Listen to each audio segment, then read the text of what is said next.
আচ্ছা, তুমি কারোর কোনোদিনও উপকার করেছো? আমার তো মনে হয় তুমি একদমই উপকার করোনি। কি?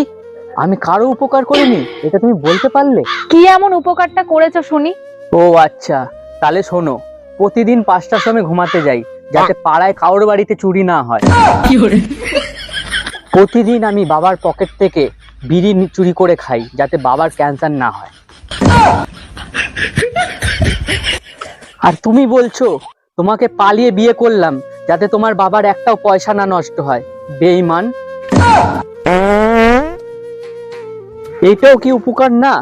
প্রত্যেক মাসে আমার জিও ফোনে রিচার্জ করি, যাতে আম্বানি খেয়ে পড়ে বাঁচতে পারে। কি করে বলো তোমরা যে আমি কারোর উপকার করি না?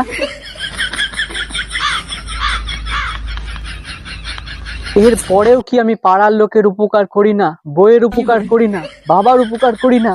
এসব বলতে পারলে তোমরা? আহা, আমি পারি না, আর পারি না, আমি কেন মরি না।